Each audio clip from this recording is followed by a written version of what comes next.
part 2. We have already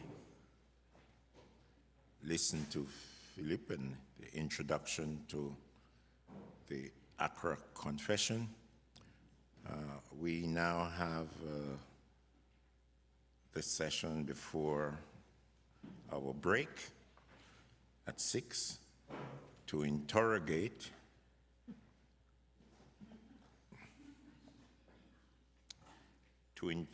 the subject.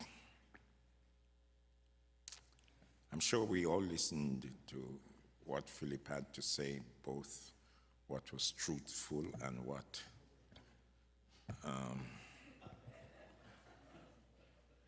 what was truthful.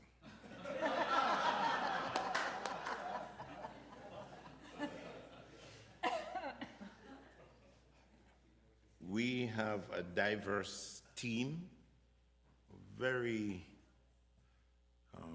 competent scholars. They're going to share with us some different perspectives about the Accra Confession, we're now in the phase of Accra 20 plus, 20 years on. I just want to do a brief intro, and then the panelists,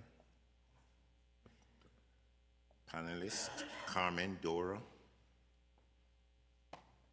Sanya, and Colin, they will introduce themselves. But let me remind them that whatever amount of time they use to introduce themselves, it will still be part of the time allotted for them to speak to the subject matter. My duty is actually to ensure that we get the best out of them and to ask them very nicely. If they run over the time, I will just let them know it's time.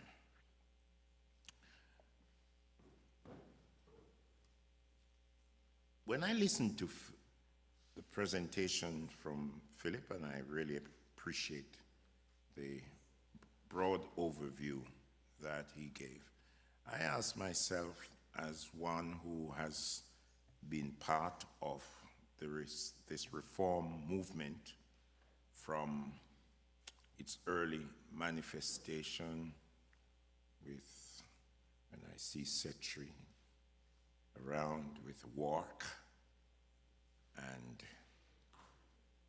here we are with WCRC. We all know that we cannot speak about Accra Confession as if it started with Accra.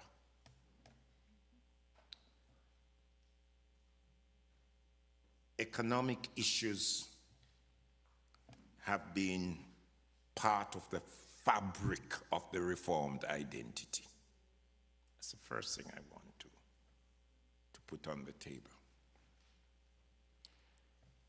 The whole idea of the Reformed theology is rooted in people experiencing fullness of life. And therefore, the coming together of the World Alliance of Reformed Churches. This struggle for economic justice through the different gatherings of work, as Philip reminded us, it was not just economy, it was ecology, both, because of that knowledge, that understanding from very early that these two come together. And the examination was not so much as an ethical issue to be explored, but consistently in the earlier manifestation of work, the alliance of churches, the language of it being a confessional issue began to emerge. But as usual, with Reformed identity, we must face up to the issue of having divergent views. We are not homogeneous. So we never arrive at consensus easily. We have to struggle. We have to struggle. Sometimes we hurt each other. Sometimes we have to learn to agree to disagree. And yet we remain one family. And this issue of economic justice has been part of this journey from, one could say, the 70s. So I want to bring home that point. We talk about 20 plus, it's much more than that. When Accra came, it was like the fullness of time. But before that time, there was what you could call a perennial struggle within the reform identity of making economic justice central to the identity of the reform faith expression. So in the 1977 gathering, it was there. It took greater thrust in terms of the discussion within 83, if those who are old enough to remember justice, peace, and the integrity of creation discussion, for which work was very much a part of the push for understanding how the reformed faith and economic justice must find its integrity. And I must not forget, since Cetra is here, the gathering in Debrecen in Hungary from 1997. You look at the meetings then of work, it spoke about the process of economic growth, the increase in the power of financial capital. It even linked the media and the power of the media with the perpetration of economic injustice. I just want us to remember the past so that as we enter into the discourse of 20 plus onward. And I want to wrap up and end a bit with where Philip helped us to come to grips with the centrality of confession in all of this. I remember getting myself involved with a debate with a German scholar. He adopted the classical view of the role of confession, and as usual, confession and the Reformed faith is linked with those classical faith statements. And here we are being invited at CANAAC to talk about Accra confession. A lot of the world church is giving attention now to Nicaea. And for them, that is confession. You want to talk about confession, let's talk about Nicaea. The Reform identity always carry a rogueness about it. And that's what I love about the Reform identity. It decides, okay, you like faith and order as your issue of confession? We want to talk about faith that works. That works. And this issue of economic justice and how it either creates arrested development in people's lives or it liberates us to be what Christ wants us to be. So I make a quote from the work 22nd General Assembly in Seoul, 1989. I quote, "Any confession of status confession stems from the conviction that the integrity of the gospel is in danger. It is a call from error into truth.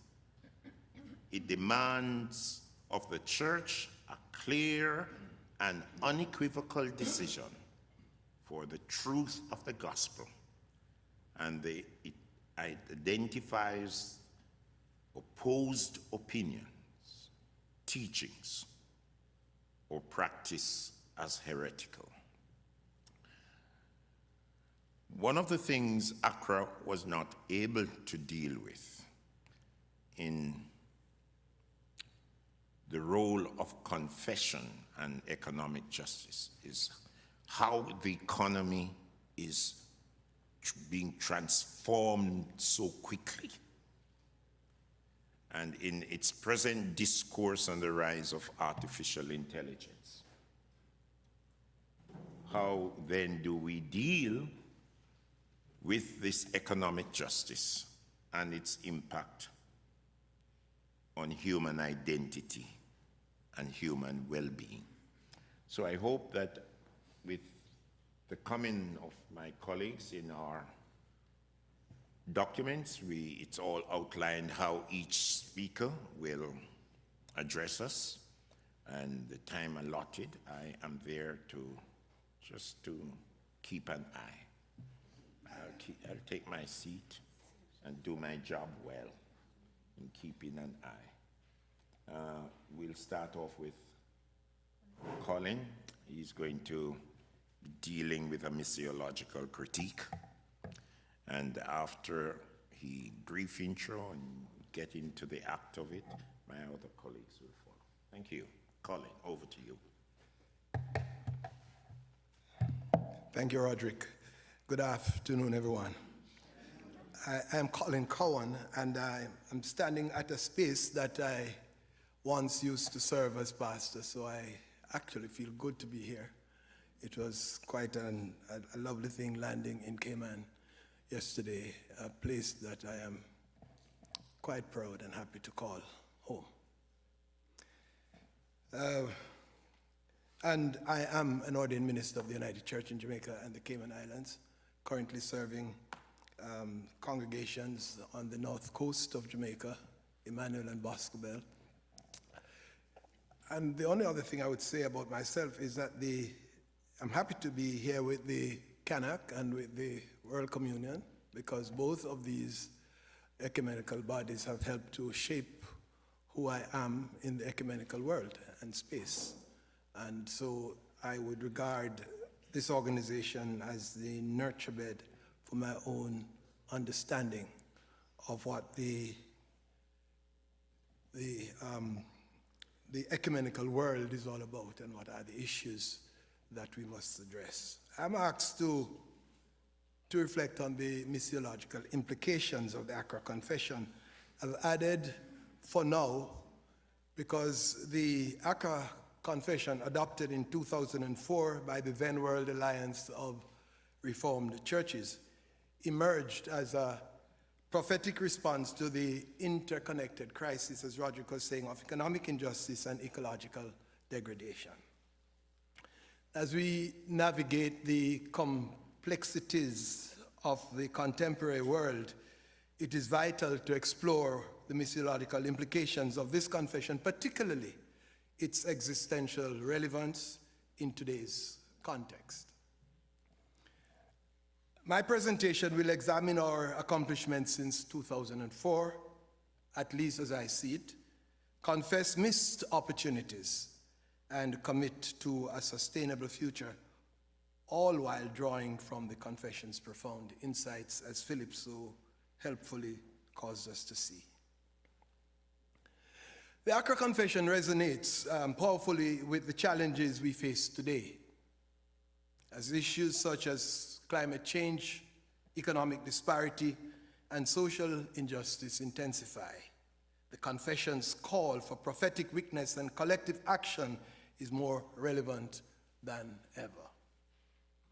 It urges us to engage critically with our context, reminding us that our faith compels us to act in solidarity with those marginalized by systemic injustices, because justice, Philip mentioned, is at the very heart of faith. The confession serves as a catalyst for theological reflection, prompting communities of faith to discern their role in addressing contemporary global challenges. So the three directions, as I said, first to talk about celebrating our accomplishments since 2004. And there are some things which you'll see on chart which I think sum up, in my view, what it's all about. A prophetic stance, just arriving at the confession itself, is already a cause to celebrate. The Accra Confession is not a creedal or doctrinal articulation of the church's faith or belief system. The confession arose from a commitment to articulate a prophetic stance against the detrimental effects of globalization. It emerged from a deep awareness of the socioeconomic realities faced by vulnerable communities. It is a call to action demanding that the global church confront the interconnected injustices of economic exploitation and environmental degradation. This confession has inspired numerous faith-based initiatives aimed at promoting justice and reconciliation. So by framing these issues with a theological context, it has empowered churches to take a stand against the forces that perpetuate injustice. When viewed through the other social lenses, its relevance deepens, compelling us to address the systemic oppression of women and other marginalized groupings who bear the brunt of these global crises. Implications for mission, therefore, extend beyond the spiritual and theological. They touch the very lived experiences of women and girls, persons living with disabilities, indigenous peoples, LGBTQI, and other vulnerable groups whose voices are often silenced and whose place in the faith community is often questioned. So that's the first accomplishment. Secondly, ecumenical articulation and engagement, what I call collaboration and solidarity. Since its adoption, the Accra Confession has fostered ecumenical collaboration and solidarity among diverse Christian communities. Numerous interfaith and ecumenical initiatives have sprung from its principles, creating space for dialogue and mutual support. Examples of these initiatives are, Philip already mentioned, NIFIA, the New International Financial and Economic Architecture, the ZACTAX, and the Legacies of Slavery Project. Churches and organizations have come together to advocate for economic justice, environmental sustainability, and human rights, embodying the spirit of the confession in some concrete action. Thirdly, the ongoing determination to keep the agenda of the Accra Confession alive is crucial for sustaining momentum in advocacy efforts. World Communion of Reformed Churches, the World Council of Churches, Council for World Mission, the Lutheran World Federation, and the World Methodist Body, and various other regional bodies have been instrumental in promoting these themes and callings. All kinds of conferences have been held, and the one notable initiative is the Theological Education for the Economy of Life, which is gaining momentum in theological institutions such as the United Theological Seminary in the Philippines and the Zamba Theological College, Malawi, in partnership with the University of KwaZulu-Natal, South Africa. This commitment ensures that its theological insights continue to influence contemporary discussions around justice and sustainability. I then wanted to say that one of the things that the Accra Confession does is to make justice a welcome word. because it is a quest for peace. I was listening to Michelle Obama speaking to a group of people in Kalamazoo about women's reproductive rights. As I listened to her, it struck me how personal and emotional she became at the moment as she addressed in intricate detail some of the situations and circumstances that women encounter on a daily basis. Situations and circumstances that could give rise to having the need to make such a choice. She invited the men in her audience to pay attention as she helped us to see how the women in our lives could be affected and how we could be ultimately impacted by such a right taken away from women by politicians. Doing justice is painful because the situations that call forth justice touch the very core of human struggle and suffering. Arriving at the Accra Confession was a painful process. Setri will know best. He was at the center of it at the time. However, when we are able to see that justice is the path to peace, it changes the dynamics. Peter Tosh says there is no peace without justice. Don't talk to me about justice if you are not willing to confront injustice. And the Accra Confession gave so many of us, the ecumenical movement, permission to make justice a welcome word. And for the Council for World Mission, we said, justice is at the very heart of faith. So, accomplishments, some things to celebrate over this period. I want to move quickly to confessing our missed opportunities. At the heart of the confession is a call to confront structures of empire that perpetuate injustice.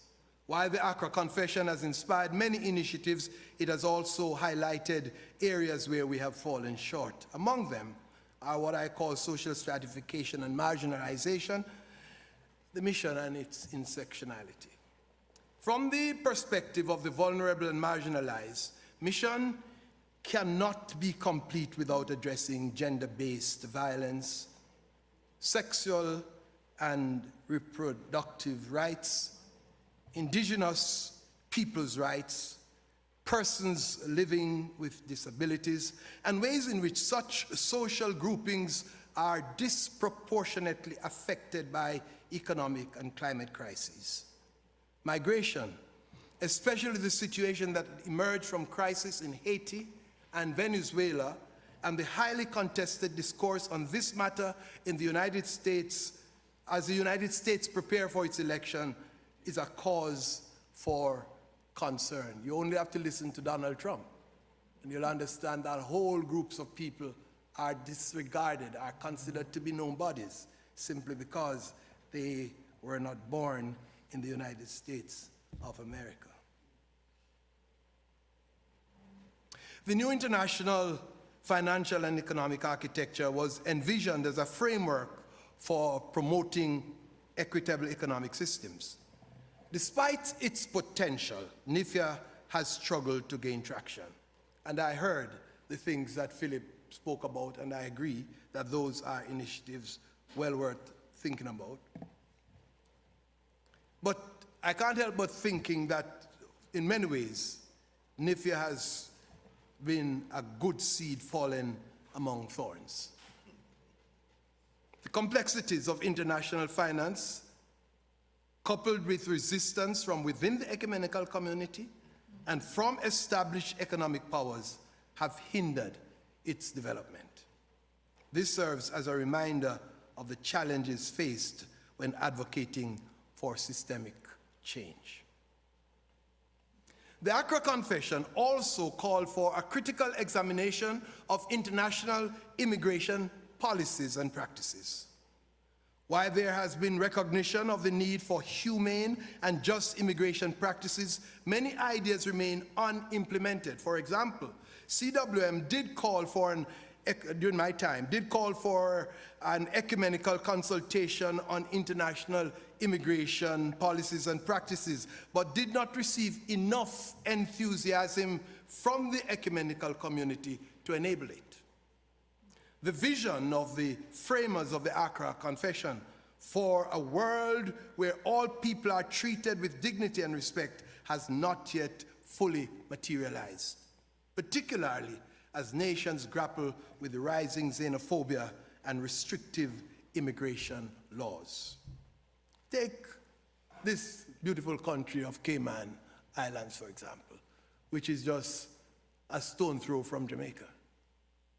The harassment that you have to go through to get a visa to come here, the cost involved in doing it, is completely unnecessary in my view. I challenged it at the time when the government here in this country initiated it. I still feel the same way. But what made that even worse is that rather than the Jamaica government take a trip to Cayman and negotiate with the Cayman government about that, it slapped a similar imposition on the Cayman people. So now for Cayman to come to Jamaica, Caymanians to come to Jamaica, they need visa. For Jamaicans to come to Guyana, to Cayman, we need a visa. And worse, as has happened now, I took the plane, fly to Miami, from Miami into the Cayman Islands, and I don't need a visa at all. Same Jamaican. Same Jamaican. Or, if you see, Gordon Cowans and I were traveling to England not so long ago. He has an Australian visa because he lived there for a while. And so he has an Australian visa. We came off the plane together, but in minutes he was out of the airport. I struggled there for hours to get out of that immigration line. Same Jamaican.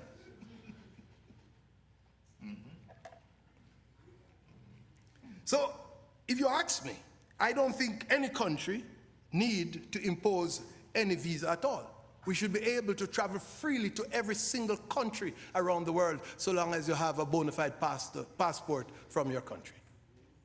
But that's a point for conversation. But I see this as missed opportunity for the church to influence policies and uphold human rights.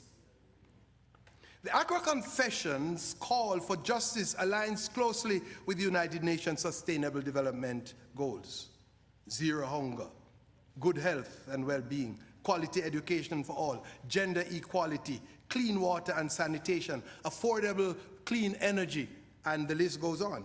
However, active participation in these global initiatives has been lacking in some respects. Admittedly, many faith-based organizations have engaged with specific goals, yet opportunities for broader collaboration and points of common interest have been overlooked and or certainly not given enough attention.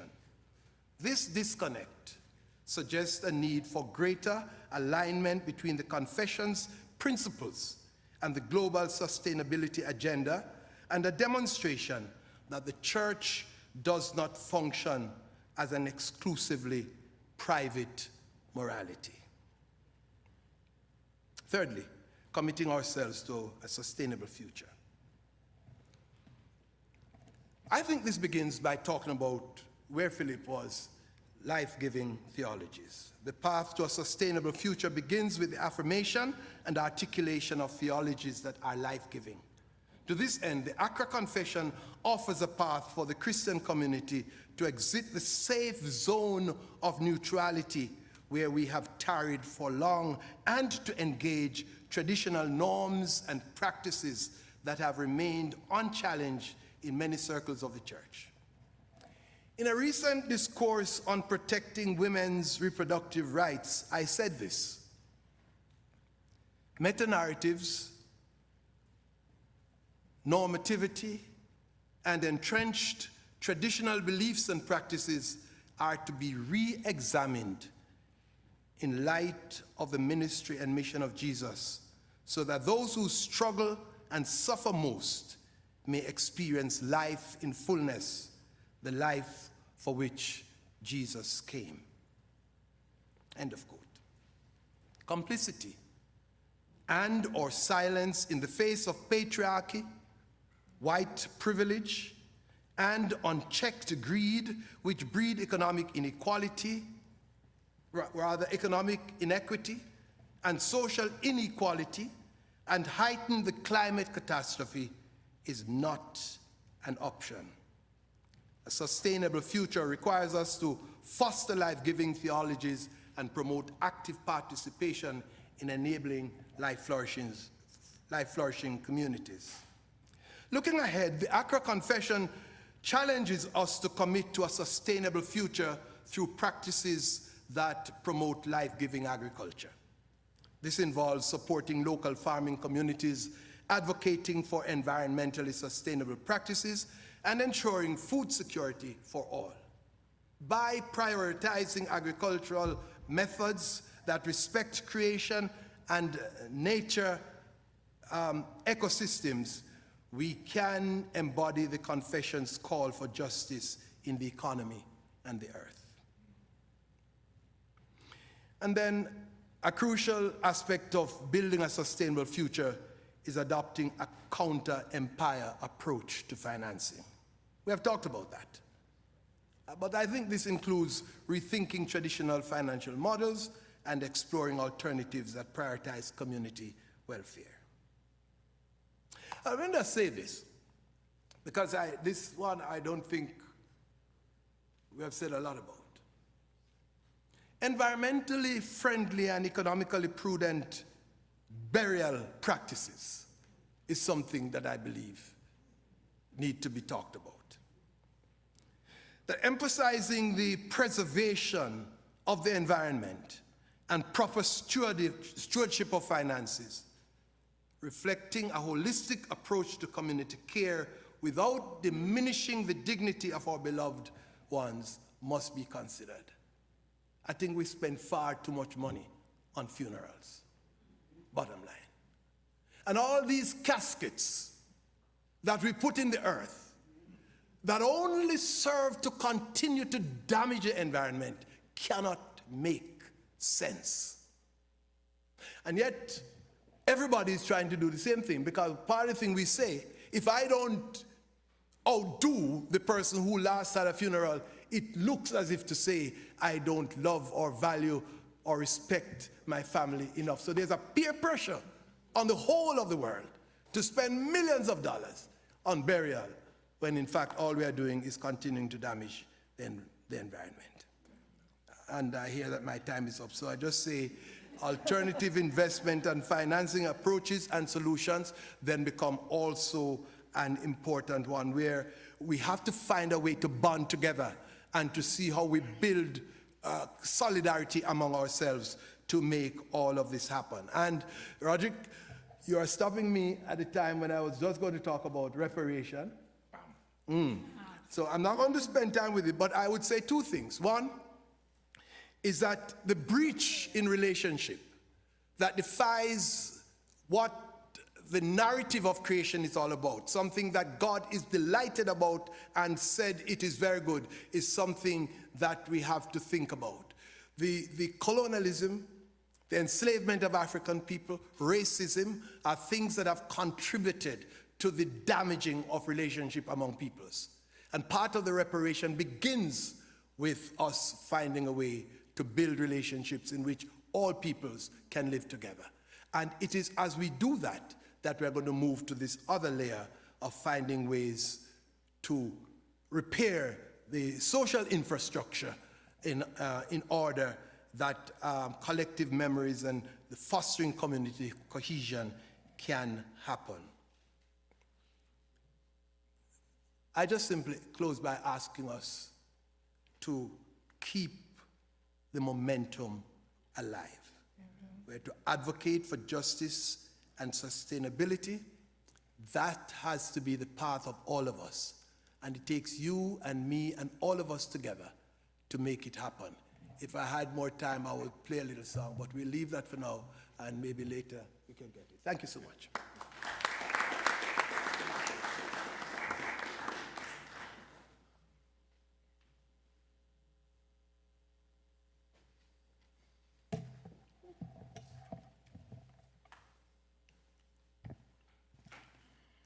Good afternoon, everyone. So I have to introduce myself. Of course. Reverend Sanya Bihari from the Presbyterian Church of Trinidad and Tobago. I have only been ordained for 4 years, and what a 4 years it has been, because I was ordained on Reformation Sunday in the year 2020, which was a wonderful year for the world, right? So that's shaped a big part of my ministry. But before I got to that point, I will take us back 10 years to 2014, when a group of persons, right coming out of this CANAAC region, met for a 10-year consultation. And I was able to share the voice of the youth, especially that of the Caribbean, in that space. And so Philip figured I had something to say today, and has given me the task of thinking about the implications of the Accra Confession for youth. Now, we've heard a lot about systems. We've heard a lot about profit over people. We hear about the ways in which the environment is damaged.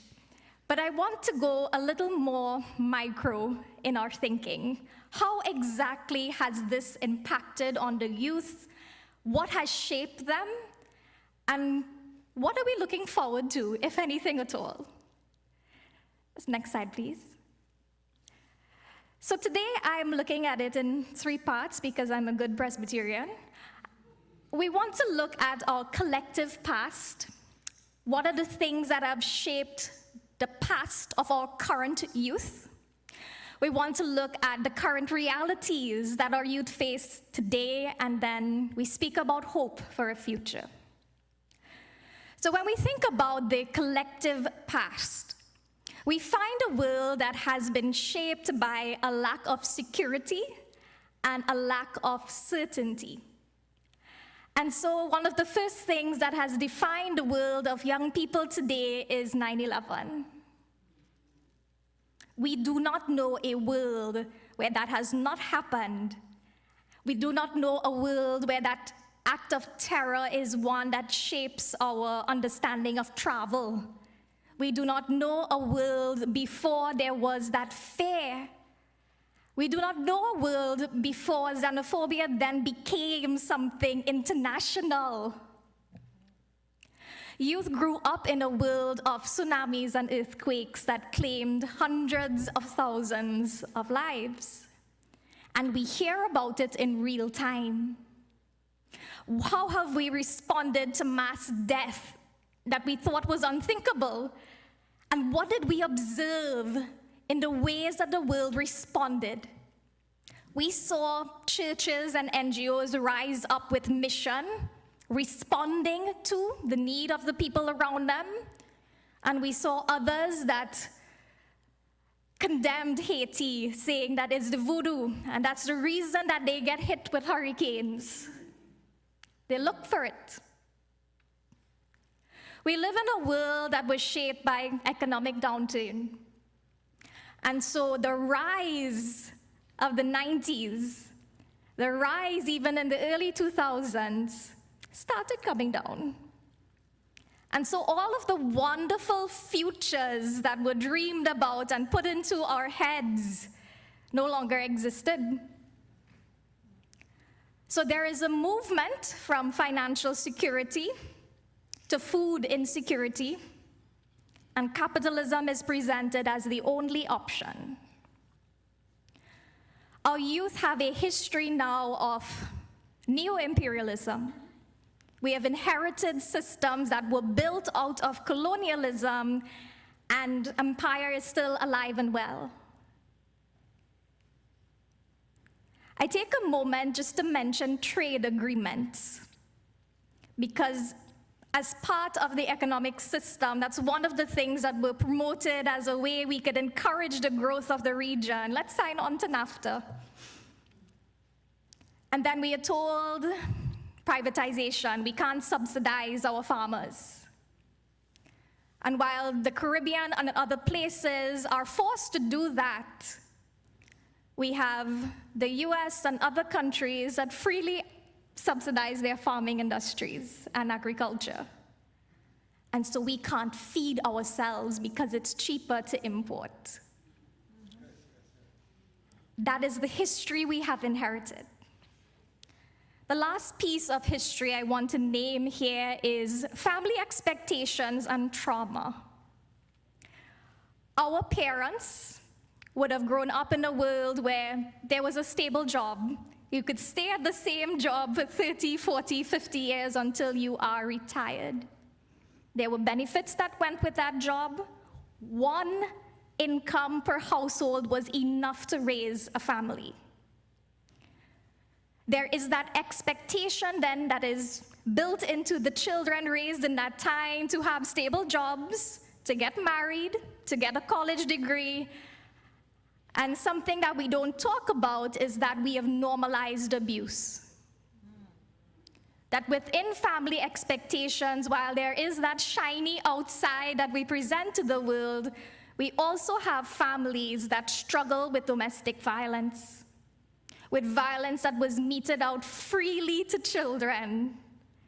And then as they grow up, things we thought should have been left in the past by now are still perpetuated. And so this is the past of our Gen Z and our Gen Alpha and of our millennials, even though we don't fall into youth anymore. So let's look at our present realities. What have the things that we have condemned in the Accra Confession, what does that look like now? And so, of course, I must start with the COVID-19 pandemic.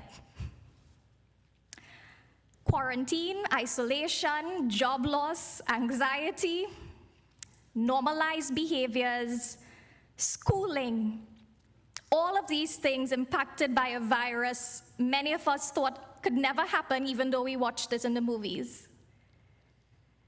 And it is a world that made everything very small, very quickly.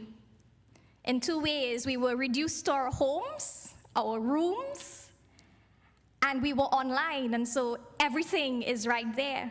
We're connected. Our young people are digital natives. Recently, I had to explain to a dear 24-year-old of mine what is dial-up internet. And how did we do research papers for university if we didn't have the internet? I did laugh at her. I'm not sorry.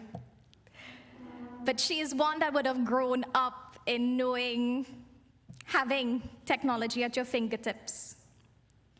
And so things that would make jobs easier and may have made others' jobs obsolete, things that would have disadvantaged people who don't have that training.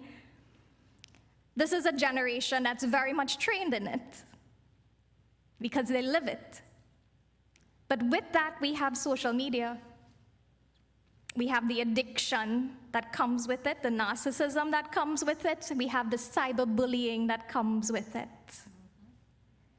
And there is this act of dehumanization and objectification that goes beyond what we call human trafficking.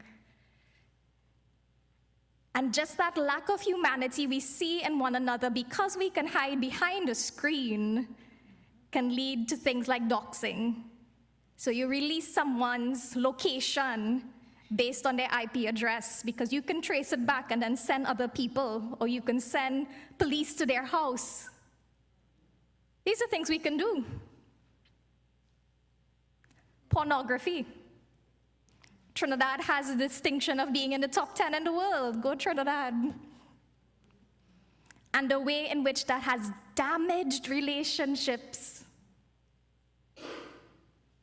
We live in a world today that is very small, and we've heard all of the ways in which globalization was upheld. And I remember my own university education where globalization is at the highest that we must strive toward.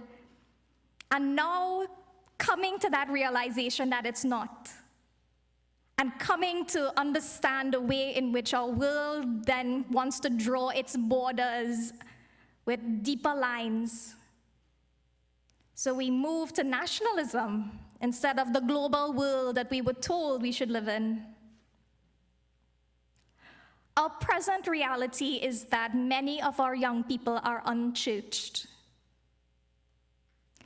that having seen the way in which their parents and grandparents, more so grandparents, lived in the church, the way in which church was taught to them, did not make it viable for the times in which they had a choice.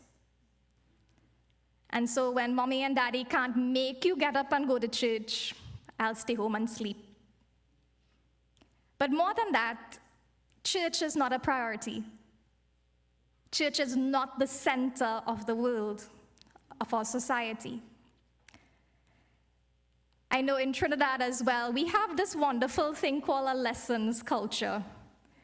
That because of the stresses of the education system, people go to lessons, they go to extra lessons, even on a Sunday morning. And that's another cycle of stress that is placed on our children from very young ages. And it's all because we want them to have a good job. And that's the argument. So my next point is unemployment. The world we live in now is one that has dashed the dreams and the hopes of many young people that are told, get your education, you'll get a job. Doesn't happen. These different expectations for work life, the entitlement that some young people were grown up in, the reality of helicopter parents, and the way in which they have failed to prepare their children for the workplace. But then I will also argue that adulting is a thing. That there is this drive for young people not to grow up, for us not wanting to take that step in development, and for having a preference for that work-life balance that is much more non-negotiable than older generations. And so corporations now do not know how to deal with Gen Z and Alpha. Corporations now are not certain how to deal with millennials, and they call us lazy. And so they fire them. They wonder, how do we make them conform? And we ask these questions about pay, compensation. Is this something that is actually capable of sustaining a family? When we take into consideration the debt for students, when we take into consideration levels of inflation in countries, when we take into consideration, can we afford to have children?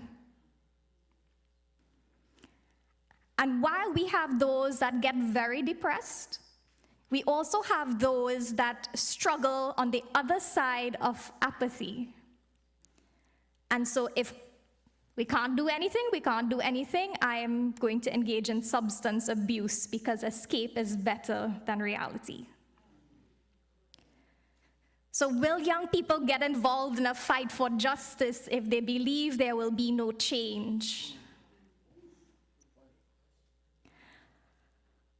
Our young people live in the climate catastrophes. It was prophesied 20 years ago.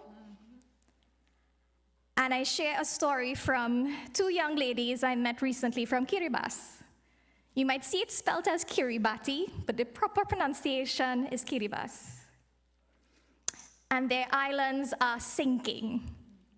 Their land is no longer viable to grow anything. And these two young ladies have been tasked with the job of ushering in the death of the island, in essence.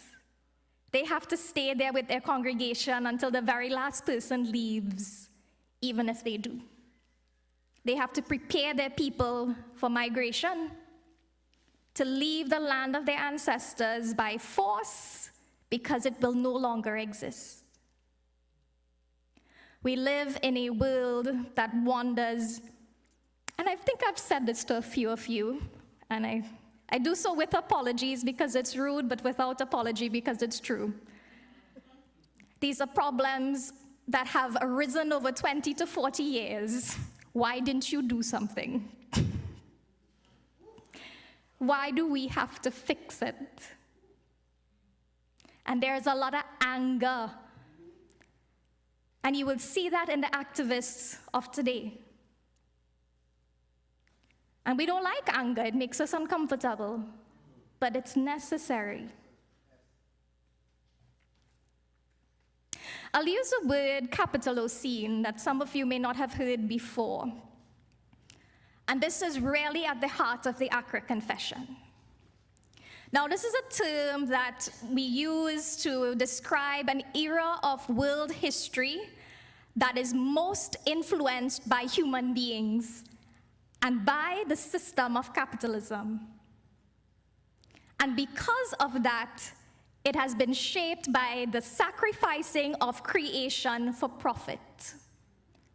So if you ever needed one word for it, the word is capitalocene. And when we think about the compulsory capitalism, when we think about who benefits in trade agreements, when we think about the system that protects corporations and not human beings, when we think about the system that supports and encourages consumerism instead of actually catering for needs.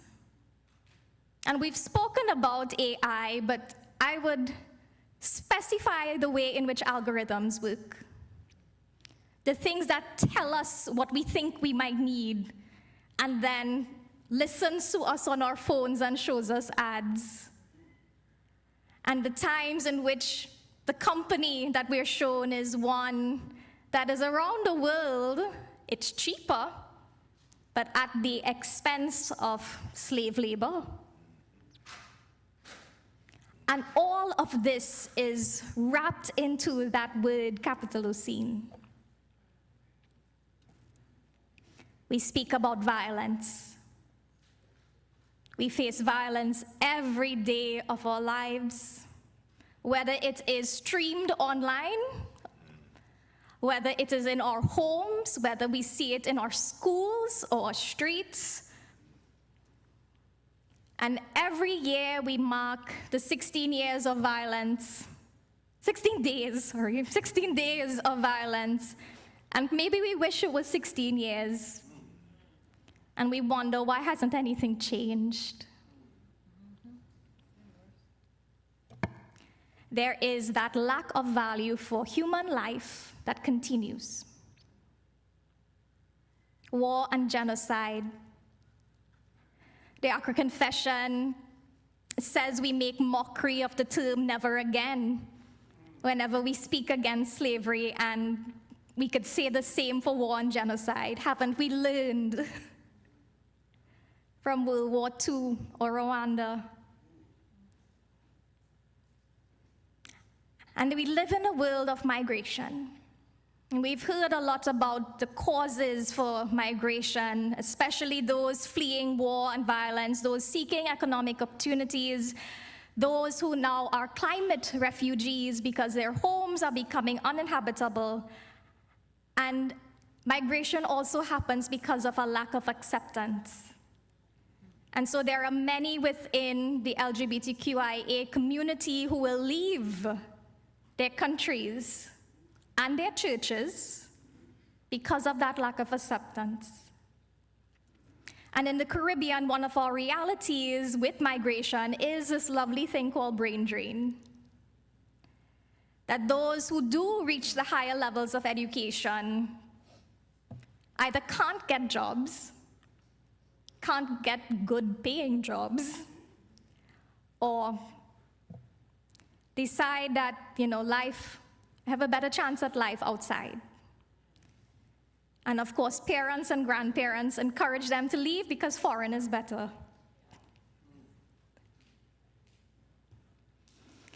So having covered all of these things, the ways in which Accra could have impacted on our youth, have impacted on our youth, and the ways we wish they would have impacted on our youth, I will ask the question, is there hope for a future? Because I will tell you honestly, many of my generation and younger have made the decision not to have children because we don't want this to be the world that they have to live in. Existential crisis is a real thing in as young as 6-year-olds. But we do have hope, and we are a church, and we are called to speak about hope, and so I have to ask the question. And my next slide, please. This is my call, that we move away from child sacrifice into being good ancestors. And I frame it as child sacrifice because that is what we are doing. We may not be throwing them into a volcano, but you know what? You have sacrificed them on the altar of greed, on the idolatry that we have towards this capitalist system. How can we then be good ancestors? How can we change the narrative? How can we do more than that? And this is one of my favorite scriptures, is coming out of Proverbs. Guard your heart, because everything else flows from it.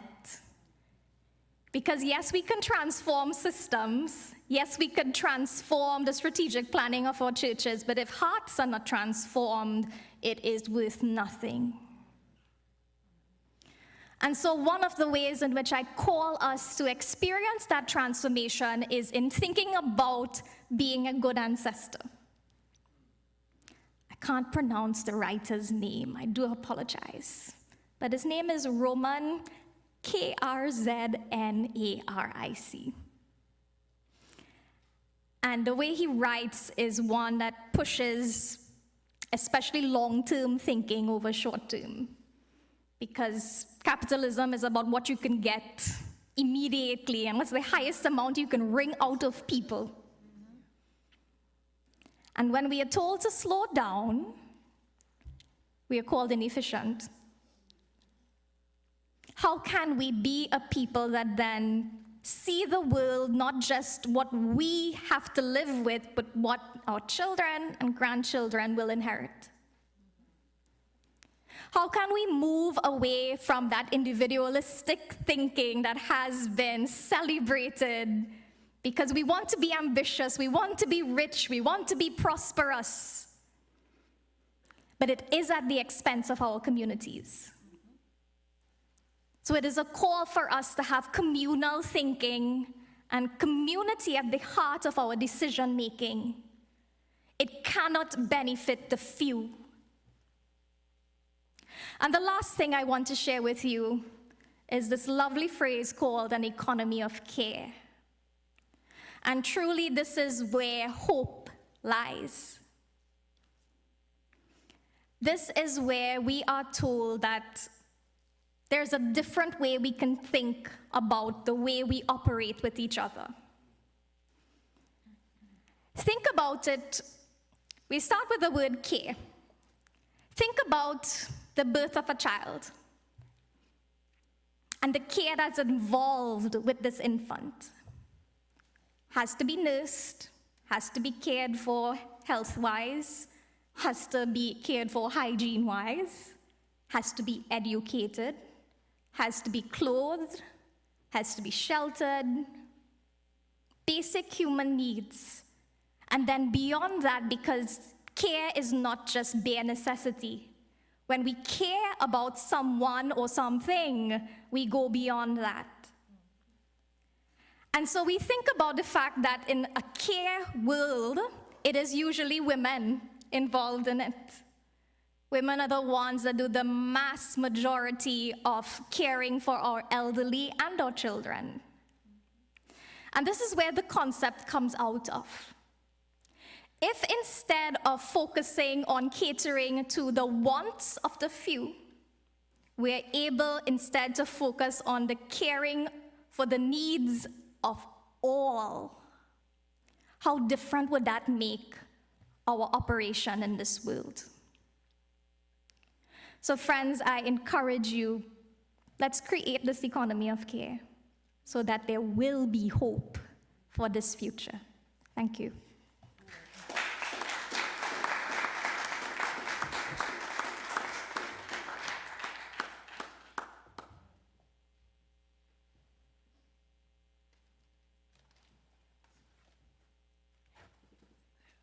I don't know what I did in a past life that I have to go after her. I would be the last one, so, yeah. I have children who are Gen Alpha, and you got me in the feels. Friends, you know, I'm Carmen Lansdowne, moderator of the United Church of Canada. And I had the opportunity to introduce myself last night. I've been asked to speak to you this afternoon, and I'm sorry I don't have slides, so thanks for putting our church crest up there. I've been asked to speak to you this afternoon on Accra Plus 20 from an Indigenous perspective. And I kept thinking as I read and reread the confession about how insurmountable it still seems to address the problems raised in Accra. To borrow the title of a recent popular movie, it feels a little bit everything everywhere all at once. And perhaps that's how it should be. There's a meme going around on the social media of my Indigenous friends and family lately, and it says, "Today I was asked, what is most important to Indigenous people? The land, protecting traditions, your language, or your people?" I told him, those are all the same things. This morning at breakfast, when I was talking with Reverend Sanyam, we reaffirmed to each other, we know all these things that are in the Accra Confession, and yet the world hasn't changed. And I thought about President Najla's sermon yesterday about the fact that just because we don't have the power to change the death-dealing powers of the military-industrial complex is no reason not to say, stop the killings. And I thought about our initial evening gathering on Friday when talking to Reverend Dora, who asked, when did we start to tolerate death at such an incomprehensible scale? It could be that 20 years after this bold statement from Accra, the context in which we find ourselves is disheartening. And as we were reminded in our service yesterday afternoon, that the heart of our faith remains, death will not overcome life, and we must live as examples of that transformative and productive hope.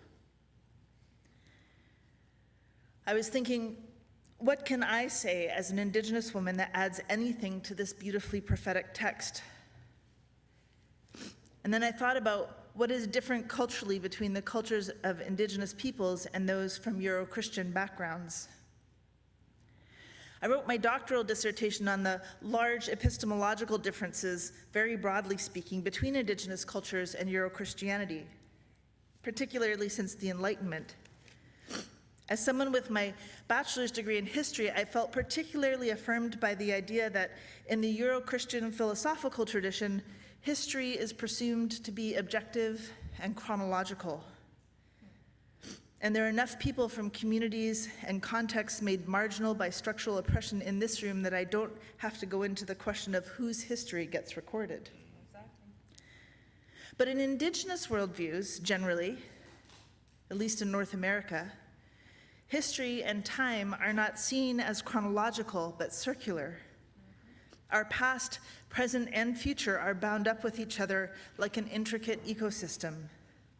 And the purpose of telling our history is not to establish an objectively concrete chronology of what happened in the past. Our purpose in telling history is ethical and pedagogical, and the ways in which we tell our histories are rooted in story. You're bringing me tissues. God bless you. Thank you.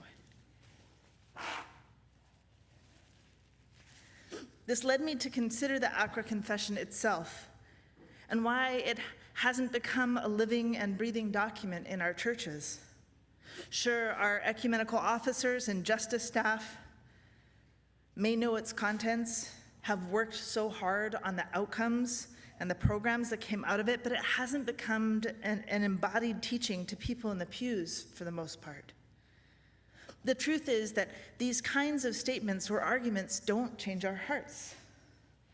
That's not to say the important words that are in this document aren't true. Of course they are, now more than ever.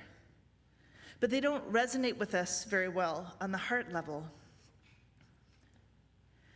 I had the opportunity during seminary to study Hebrew Bible with the Reverend Dr. Pat Dutcher-Walls, an amazing professor who also this year serves as moderator of the Presbyterian Church in Canada.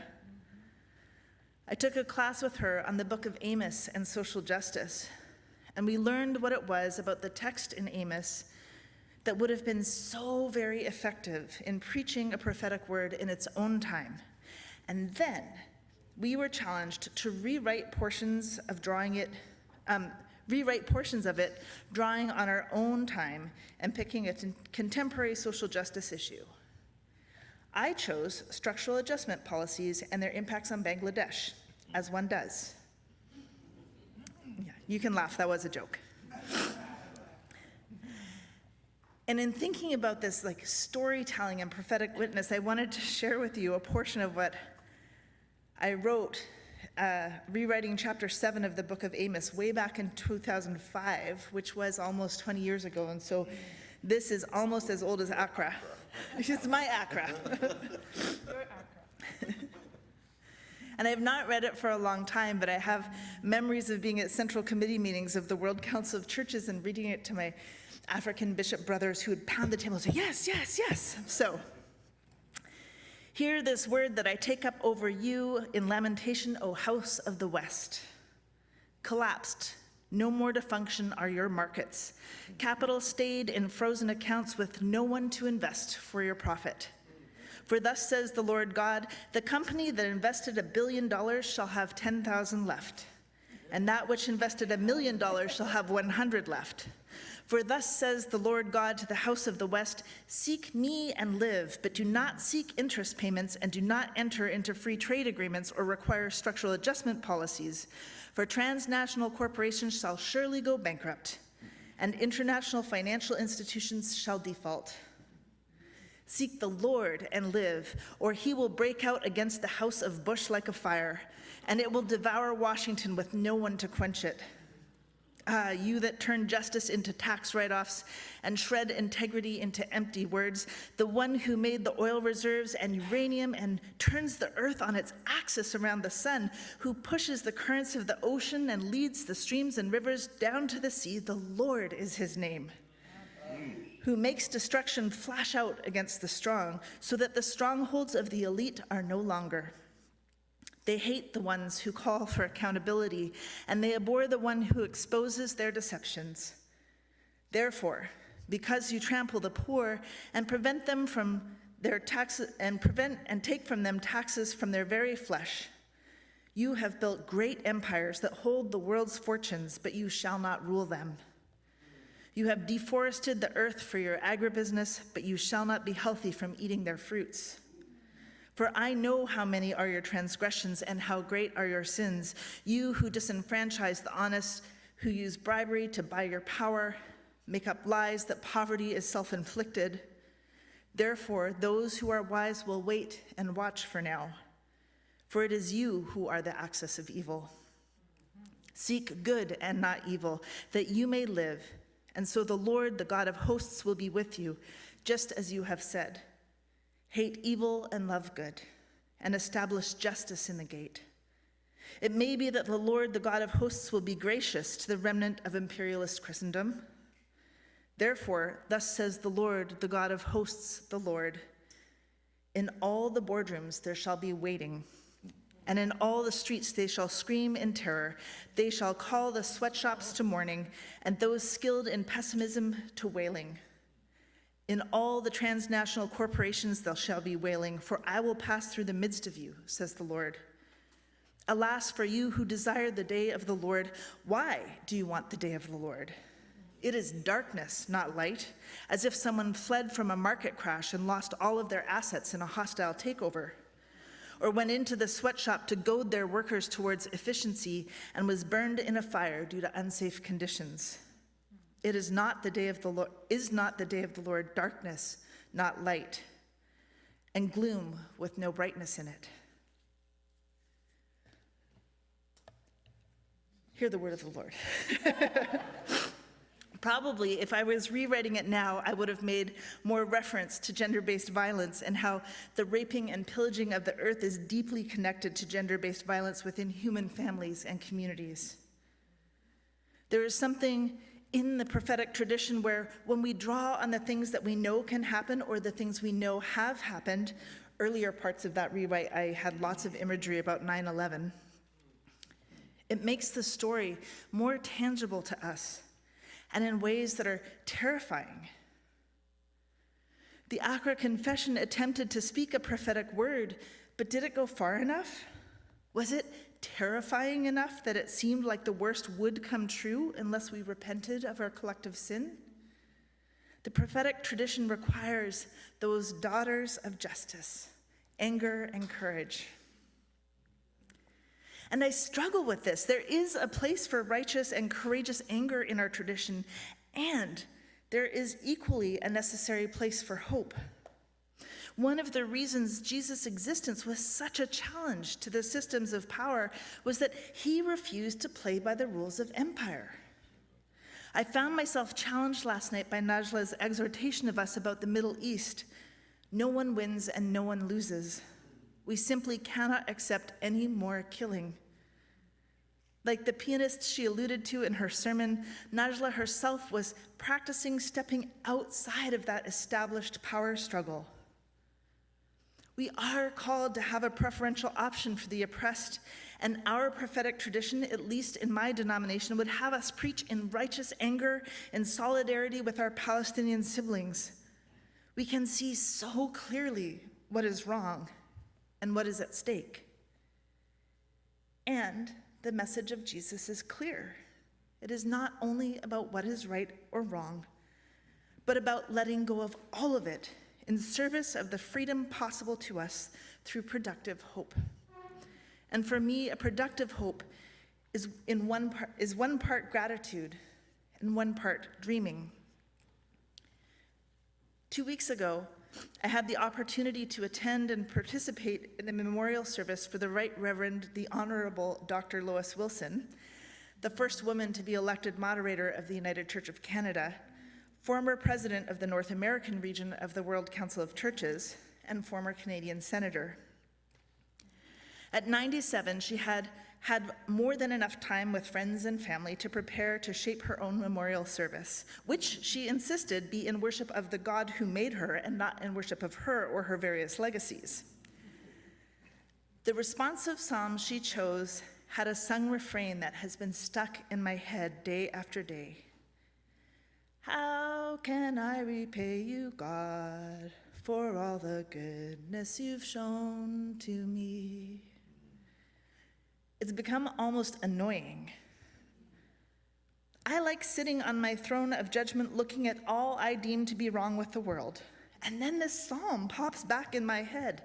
How can I repay you, God, for all the goodness you've shown to me? Being rooted in a place of gratitude is a very indigenous way of being in the world. A now very well-known A now very well-known Indigenous author, Robin Wall Kimmerer, member of the Potawatomi tribe in the United States, wrote in her books Braiding Sweetgrass, quote, "Even a wounded world is feeding us. Even a wounded world holds us, giving us moments of wonder and joy. I choose joy over despair, not because I have my head in the sand, but because joy is what the earth gives me daily, and I must return the gift." End quote. When some Indigenous peoples say all our relations, or that we are related to all of God's created order, we show that we are rooted in a place of gratitude and that we are equally deep systems thinkers. So 20 years after Accra, what do I have to say really about all these very important things? What I can say is that maybe we need to truly reform the church and the world, not only in the spirit of critique. We know what is wrong, but in practicing the ways we follow Jesus' path and stepping outside of established power structures and living into the scriptures that say better and freer is possible. That we can be released from the bondage of oppression, and like the prophets and the psalmists, truly believe that God says to us, look, I am doing a new thing. Accra, at its heart, is about the problems of our status quo, and it's about economics and the way our economic activities and decisions impact people and the planet.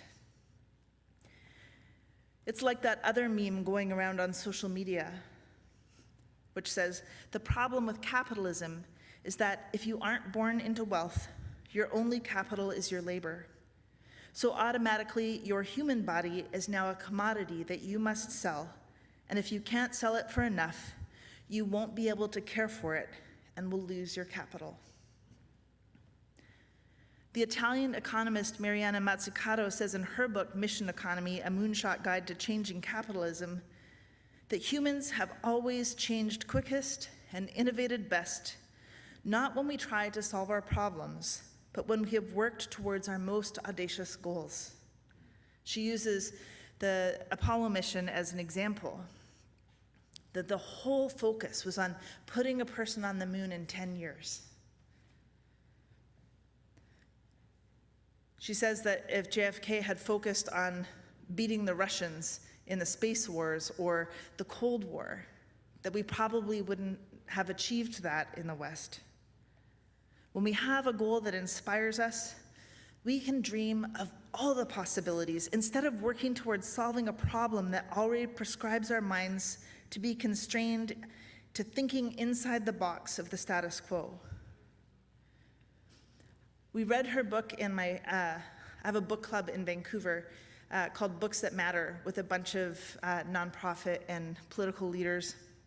And former Vancouver City Councilor Andrea Reimer's in my book club, and she said, oh my gosh, when I took office in 2008, we had two goals. We wanted to solve homelessness, and we wanted to become one of the greenest cities in the world. And we worked equally hard at both. But when we dreamed of becoming the greenest city, we came up with all of these innovative solutions, and we put ourselves on the map, and we started to change public policy through what we were doing in Vancouver. And our homelessness problem that we were trying to solve got worse. So what if, in addition to our confessions and our righteous and courageous anger, we also set some audacious goals to bring about God's kingdom for the world that God loves? Robin Wall Kimmerer said, oh, I already read you that quote. Never mind.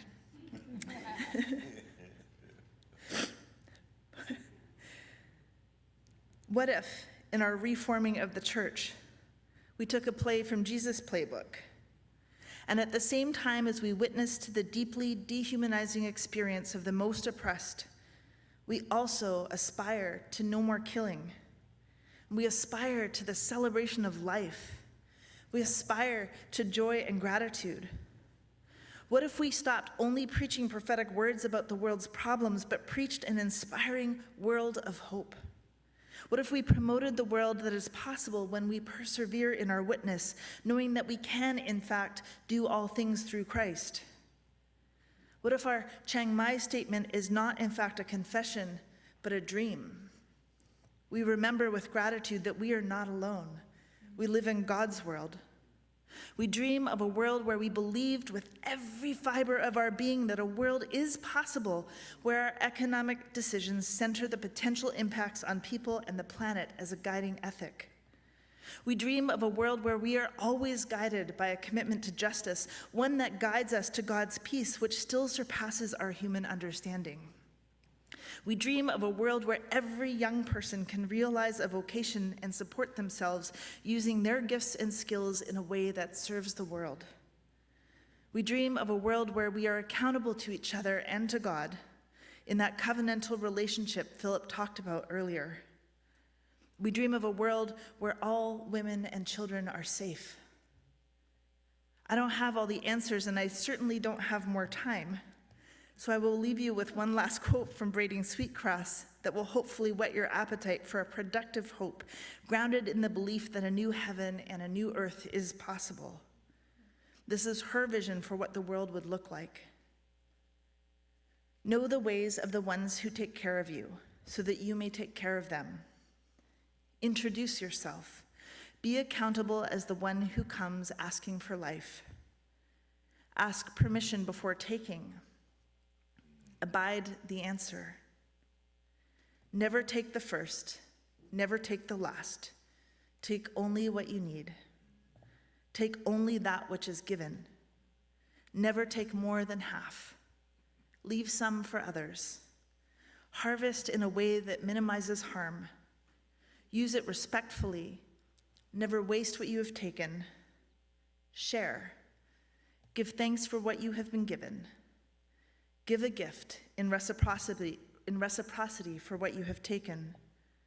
Sustain the ones who sustain you, and the earth will last forever. End quote. What if, church, what if we dreamed that to build on our Accra confession, that the next reformed statement was an affirmation of the good, an affirmation of life, an affirmation of all that makes possible the ability for both people and the planet to flourish, an affirmation of an economy of care. Let's work towards that.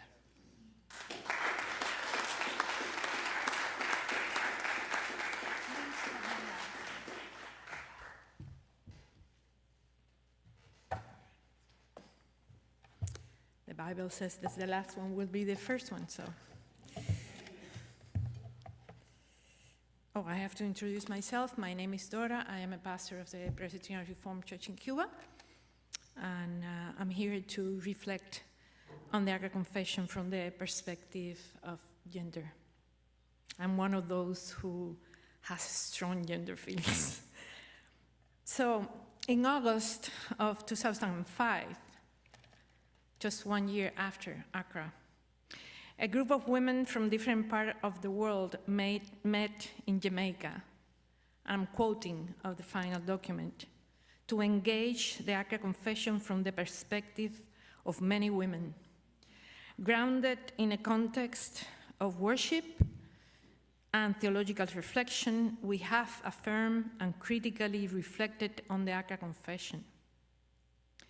In this same final statement, we also said that although it's undeniable that the confession affirms fullness of life for women, and I'm starting quoting again the document, the confession has gaps in that affirmation. Speaking from those perspectives, we have these critiques. The generalized language of inclusivity of the Accra Confession is so broad that women are rendered invisible.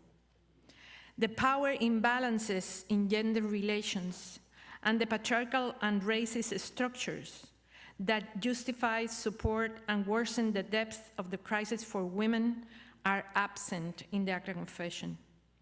There are issues crucial to women that are not addressed, such as migration, legislations which affects women, and underemployment. Further, the definition of work as being solely productive fails to include or appreciate the reproductive work of women. The lack of acknowledgement of the economic and political effects of multinational conglomerates, which have undermined the authority of nation states. This is a quote from the document Women and the Accra Confession, Covenanting for Life, in August 20 to 25, 2005 in Jamaica. Likewise, the 10th anniversary celebration of Accra saw this theme re-emerge, particularly in the global consultation held in Hanover in 2014. It was present in some of the presentations and in the contribution made by representatives of the regional bodies from their own context. In the final document of this event, in the section that answers the question, what is missing, we read the following. We recognize that the world and economic power look different today than they did at 2004 drafting the Accra Confession. Neoliberal economics, race, and patriarchy have entangled in legion manner. Economic inequality has increased exponentially, and the obstinate persistence of racism and racial tensions escalate. Group identities that are most influenced by the effects and realities of empire include but are not limited to discrimination based on caste, indigeneity, gender, sexuality, and disabilities. We must now work to address the effects of an unjust neoliberal economic system in a more integrated manner that analyzes and responds to these unjust social, political, and economic realities. End of the quote. Undoubtedly, the Accra Confession has paved the way for churches committed to social justice, to be marked by a theological reflection deeply rooted in the biblical witness, while retaining the core values of our tradition. It has also provided an opportunity for other traditions to draw insights from it in the form of faithful responses to the great challenges posed by the economic model of capitalist development, which to this day stand like merchants at the gates of the Temple of Mammon. Again, I'm going to quote from the final document of the 10th anniversary. One of the most important gains since the Accra Confession was adopted has been the document itself, a confession that arose out of the cries and struggles of the Global South, resonating with those who suffer in all parts of the world, and a strengthening knowledge of North-South dynamics. In discerning the signs of the time, the Accra Confession has proven prophetic. End of the quote. Nevertheless, any alternative proposal must address the necessity for a community-based and inclusive construction process. The majority of the proposed alternatives under consideration today still reflect an androcentric and patriarchal perspective, with verification criteria that are not fully inclusive. In 2015, WCRC Justice and Partnership Desk organized by regional consultation with the theme Gender Reading of the Sign of the Times by Regional Conversation Accra Confession +10. 4 regional bodies came together to reflect in what the 10th anniversary pointed out. ACRC, the region of Africa, CANAAC, the region of Asia, met in Ghana, and IPRAL, which is the region in Latin America, and CANAAC met in Cuba. Both meetings reinforced the need of moving forward within WCRC family to achieve some of the goals we have been agreed at the United General Council, including the issue around women ordination and the equal representation to the General Council.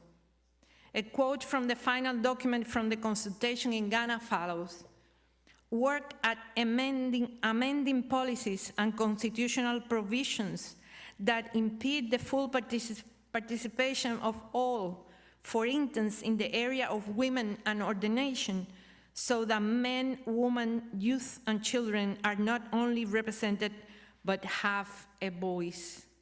Enhance the network between the member churches, regions, and the international communion, and support their work, as well as ensure fair representation in the same for all delegations. And then in Matanzas, we said, we are called to a mission of justice that requires from us public and political action. We are called to denounce the unjust systems and to work toward justice and equity, to articulate new models of relationships, and to sojourn with the people for and toward peace. In that walking with the people, we are expected to denounce the way mass media continues to create images that encourage discrimination and the commodification of people. This requires a church leadership that is committed to our Reformed faith and mission and to those projects through local, national, and regional acting. End of the quote. I personally witnessed the effort WCRC made toward the General Council in Leipzig in 2017, in which we struggled with member churches for the equal representation. Also, we approved the Declaration of Faith of Women Ordinations. Those big steps were the logical results of these conversations, consultations, especially the exercise to listen the voices of women around the world. Nevertheless, there is much more to do. The Accra Confession did not adequately address the need for an intersectional approach to understanding and addressing contemporary injustices. This approach should recognize that today's injustices manifest in different forms and expressions, and most importantly, that they feed each other. Patriarchal normativity is the underlying ideology that supports all development models and economic and financial designs. In fact, it is responsible for the depredation of both nature and the essence of our humanity. If there is a common thread that runs through all the models that have been developed over centuries, is the hegemonic patriarchal ideology. This has also resulted in a number of inequalities, including those based on gender, as well as many others that could be enlightened. While there have been some positive developments in this area, including the emergence of the few alternatives proposed by social movements, there is still need for a more serious and dignified approach to address this issue. This is particularly evident in the churches and even within the very liberal ecumenical movement. As Marcela Lagarde states, this is a political philosopher from Mexico, I'm quoting her, patriarchal monopolies and sexist brotherhoods cannot continue to be maintained if we want to build a more humanized world. It is clear that gender equality is not a panacea for all the injustices that persist globally. However, it is a crucial instrument in the dismantling of the hegemonic patriarchal ideology and the deconstruction of development models based on competition and not solidarity. On the other hand, in addressing power asymmetries, which are the foundation of all forms of injustice and violence, it is essential to consider that no inequality is natural from a social perspective. Differences are, but not inequalities. However, when power assumes and legitimizes them, it is expanding its hegemony, and therefore it controls over what is different. Gender analysis can provide insights into the injustice of this world and inform strategies for dismantling them. It can also contribute to a reinvention of history in alignment with the evangelical proposal of what we have traditionally called the kingdom of God. Jesus will have likely used that, and excuse me, Nashla, because I'm not good in Hebrew, but Malhut Hashamayim, by the way, it's a feminine term that denotates a more egalitarian, liberating, and empowering form of leadership. Maljud is the intention that God had in mind when he, she, they created everything. God do not work but through us, though. It is something doable. There are new relationships based on a collaborative and supportive power structure. This power is not exerted over others or over nature, but rather in partnership with them. Today, as we celebrate the 20th anniversary plus of a milestone in the history of the ecumenical movement, the integrity of our faith in God and our discipleship as Christians, which is a phrase taken from the Accra Confession, an economy of the household of life, another phrase from the Accra Confession, must reinforce theological reflection with the perspective and methodologies derived from feminists, queers, Black, Indigenous people, and numerous other voices, particularly those directly affected by the injustices experienced by humanity and the environment.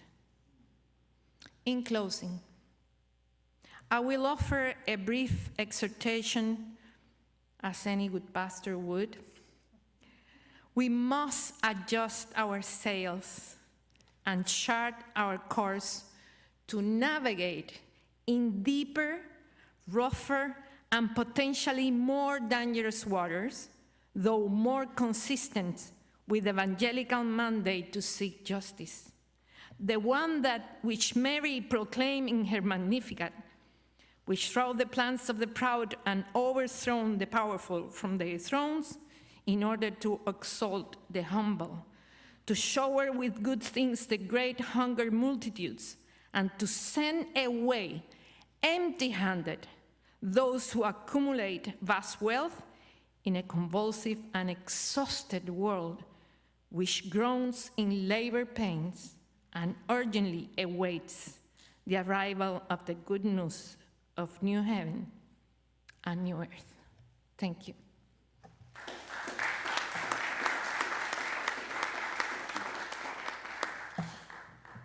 Come on, colleagues, let's put our hands together again.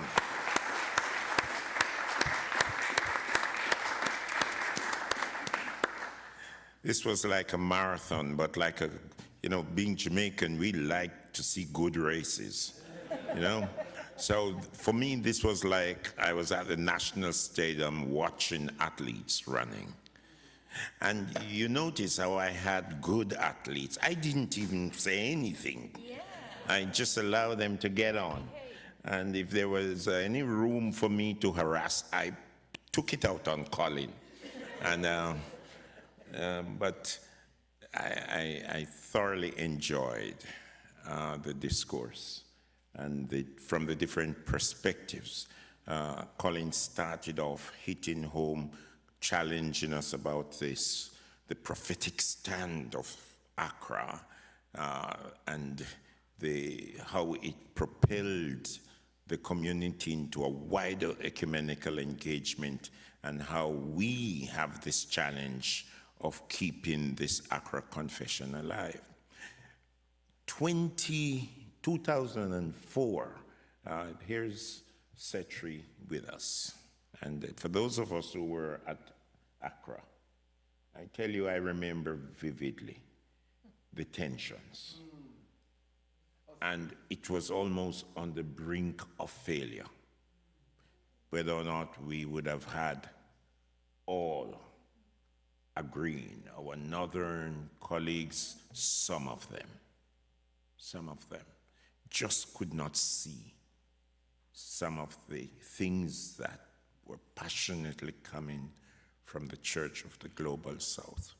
But in the midst of all of that, God's Spirit allowed that diverse family to say yes together. And, you know, sisters and brothers, you would not have thought 4 years after that prophetic stand of Accra, we had the global economic crash in 2008. After that, we heard so many people saying, what is it that you people saw that we were not able to see? By 2008, Accra was on the lips of even theologians who did not believe in it.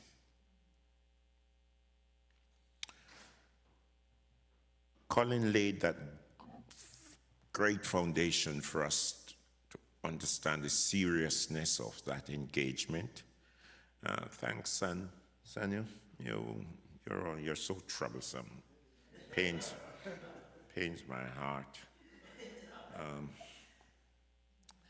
But notice she doesn't know what it is to blush. She just tell it as it is. And there were some just, I don't know, I was up here just typing away some of those gems that came from her. The reality of young people and how she ended her discourse to move from child sacrifice to become good ancestors, and her interpretation of the continuation of child sacrificing in diverse ways, and with the most gospel imperative, guard your heart and move towards that economy of care. Carmen point, her signpost came within the lens of indigenous perspectives and the whole circle of life. I remember as coming out of the CWM family in '77, we had a kind of rectangular table as the model of doing business. You know? And there was a Dutch theologian. In fact, you know, Carmen, he was actually brought to Vancouver, near to the university there. Fred Kahn wrote a song. The church is like a table, a table that is round, you know. And just to hit home that point you made about the circular nature of life, and the way is in which we need to be rooted in a more relational approach to life. The key word I wrote down, dreaming of a new world built on reciprocity. Amen. Yeah. Thanks, Dora. You can always depend on Dora. She just hit you whether or not you want to be hit. You're going to be hit anyway.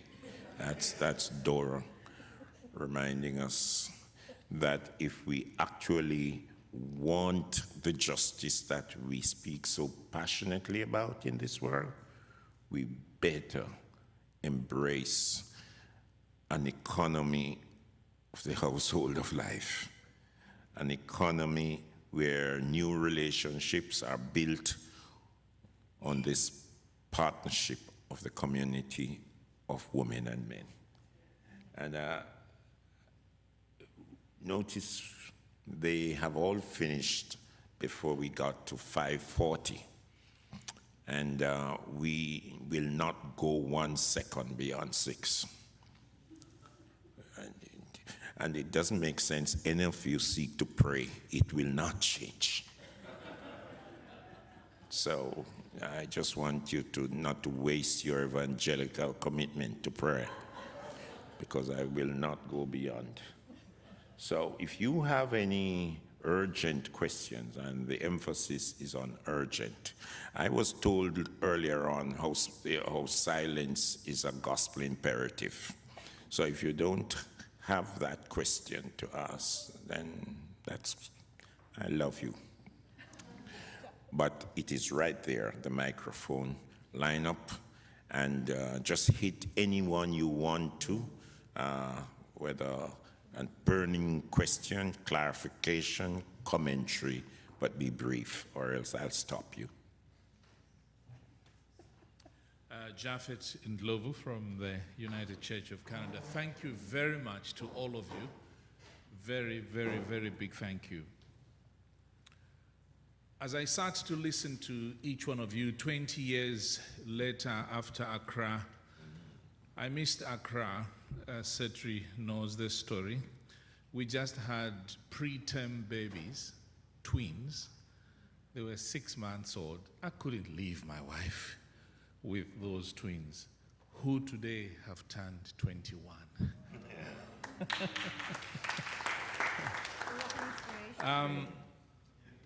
As an ecumenist, one thing as I get older that is worrying me most is the process in ecumenism we call reception.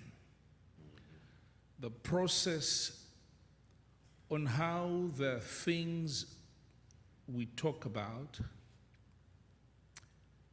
come down to the small Christian community and eventually have impact on transformation of life and living.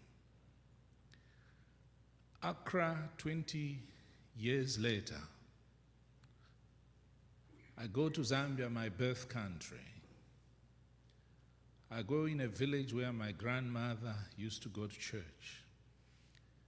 They have no idea what I'm talking about. I go to Kenya, the land of my love, where my wife comes from. I was a minister of the Presbyterian Church of East Africa there. And I would go in rural areas, Accra confession, and they say, which planet are you coming from? I come to Canada, and in Newfoundland, as a minister out there in a rural part of Canada, and I bring all this jargon of Accra confession.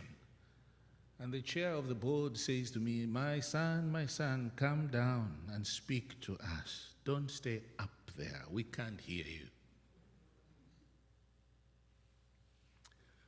My question about reception is, how can we really help these things to be animated in a way that they are discussed, that they have an impact at congregational life? Belha Confession, some of you know about the Belha Confession against apartheid. If there was a success, because I was a student doing my PhD work in South Africa those days, if there was one success, is that each congregation was given time to study. And I went to so many groups of churches who were talking about whether it is right, no, they can't say this. There was a lot of animation and conversation. I know the ecumenical alliances that have happened, the study that has happened, but I'm still missing something regarding reception. What is the wisdom? What should we do in order to help one another ahead? Thank you. Next comment, please. We're going to take a round, and colleagues, you decide how you pick one, okay? But we will have only 4 questions. Thank you, moderator, and I also want to say thanks to the presenters. Very inspirational and challenging as well. And actually, I'm coming on the same point that was just raised, with 20 years having passed. And so what I noted on my paper here is, and maybe early in the day because we have some days to go, but are we at a place where we need a revised standard version of the Accra Confession, based on the reflections that we are hearing, and do we need a mechanism for the restudy of the confession at the grassroots level? And with the technology that we have available to us today, how do we use that to engage? It may be early to answer the question, but maybe a good time to begin to think about those who would not have been exposed to this over the past 20 years. How do they now come on board to engage it? Thanks. Two more questions? And forever. One, two, Hold your three. peace. Comments?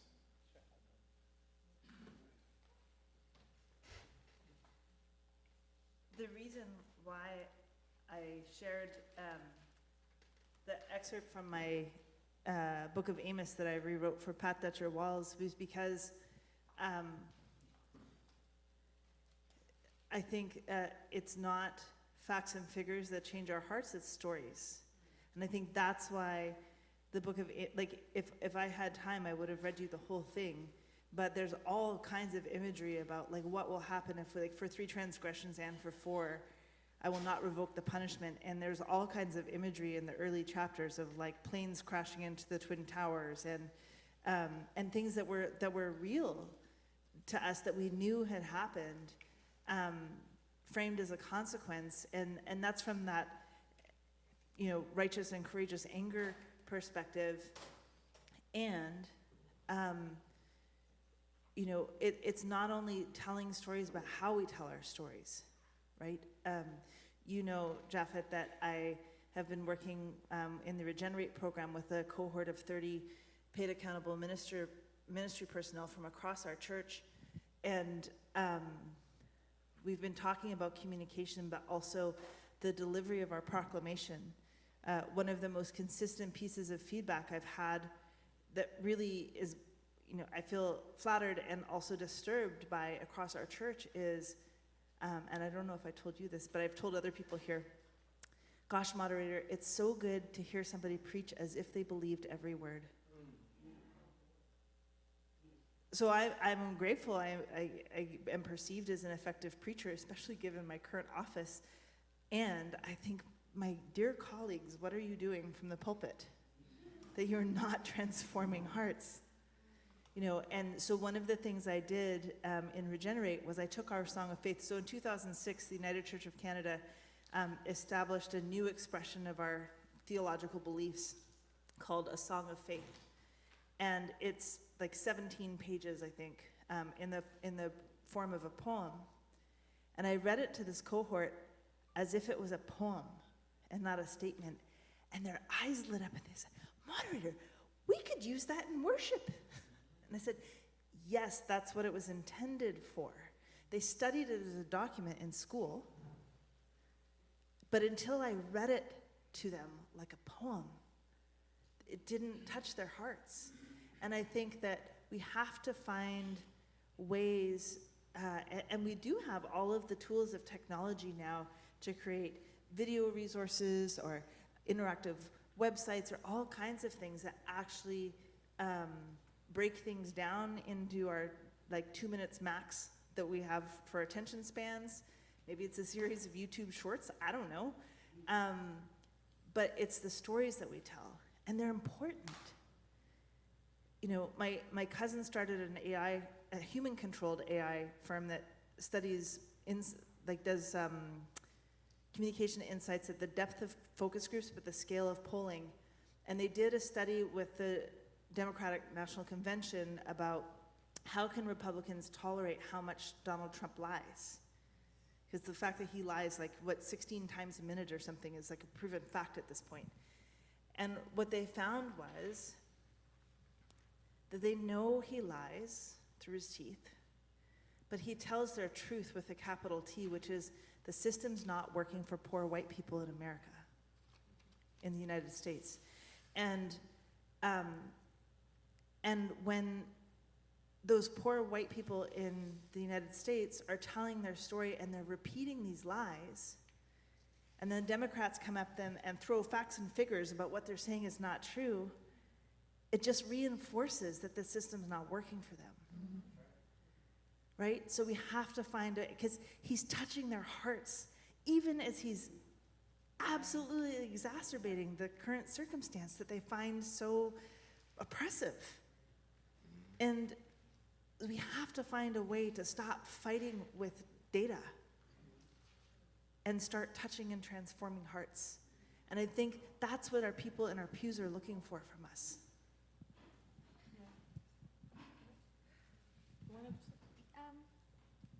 I didn't have too much to add to that because that was my thinking as well. You know, stories is always the thing that changes us. And a style I've been learning recently is called godly play. I don't know if anyone's familiar with it, but it's really not just a simplification, but it's a deepening of our engagement with Scripture. And one of the things that it especially focuses on is the parables. And the parables still speak today. I can see us doing a session of godly play using the parable of the talents and being able to explore, you know, I wonder why this one talent is taken away and given to the other. Why did we allow such greed to happen? Why didn't we take care of them? Didn't anybody understand his fear of being caught out? And just exploring that element of it. So, you know, Scripture tells the story. It's already there. But we, of course, have these different ways of telling these stories. So if it's a TikTok minute, or if it's a YouTube short, or if it's a godly play session, or a Bible study, a contextual Bible study, we need to do our work. We need to do our homework to be able to then reach the people we'd like to. Thank you. I think that in addition, what my two colleagues are saying, and I also talk about it in my presentation about the methodologies of the theologies that are coming from different so-called minorities. But I think that also has to do with the lack of interest in the leadership of the churches. And I said that in my own experience. When I came back to Cuba, one of the first things that I said to the synod, here is the Accra Confession. And now we have that confession on Belhar in our book of confession. But there was an intention to make people understand that this is part of our tradition, Reformed tradition, and we have to embrace it.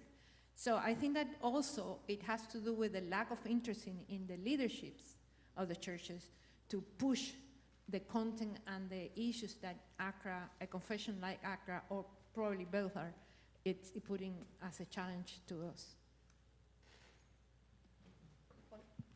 Let me just add that, well, when I listened to Carmen speaking, I was getting quite excited about the dream. I was getting quite excited about the dream because the dream is part of what so many of us want. And I'm all for the revised standard version of the Accra Confession. But I have to say that perhaps the question that resonates most is a question that the young person on this panel asks. And that is, why did we not fix it? See, the truth be spoken, it is not that a lot of us don't understand what the callings are and what is required to create the change that is necessary. I think that there's still a lot of resistance to the confession. There's a lot of unwillingness to move from where we are standing. There's a lot of hesitation to change the power dynamics as they are. And it is not only the empire out there that is affecting the Accra Confession, is that it is happening among us.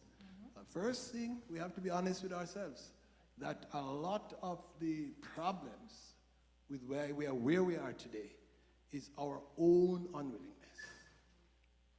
So the question, therefore, of building relationship, which I think resonates from each of the presentation, a relationship in which all of us who have been tarnished by a hostile history, the way all of us coming to a place of understanding that there's work to be done in building quality relationship in which we don't always have to agree on every single point, but that we have a common understanding of what is required to create community in which all of us find a place. It seems to me that that is the heart of the issue. Thank you, Colin. Friends, I just want to, in wrapping up, make the point too that the Accra Confession may not have reached the local congregation in the 20 years in terms of programmatic expression in any significant ways, but globally it has had significant impact. I would say for the first 10 years of Accra, at least it entered a wide cross-section of institutions. If you doubt me, Google Accra. Go on to academia, and you will see how many theses this confession has impacted. So at a certain level of leadership development globally, the Accra Confession has changed some frameworks of how people engage their perspectives about reading the signs concerning the nexus between theology, economy, ecology. The work and WCRC, as we have been told, it has been the pioneering body pushing other ecumenical bodies to take these issues seriously. The WCC would never have budged that way if it were not for the constant pressure. CWM, which is the heart of my community, it has given birth to other issues like NIFIA and TEAL, and there are students now who are engaging in the theology of economy and life. And they're studying around that here. Is that enough? No. No, not at all. We have a lot more work to do. And that's why we have the president and, yes, I'm the moderator now, so we have the moderator and the general secretary here, and WCRC is having an assembly next year. So let me invite the real moderator to come as I say thank you to my panelists who have shared from their heart, and let us say thanks to them as we take our seats.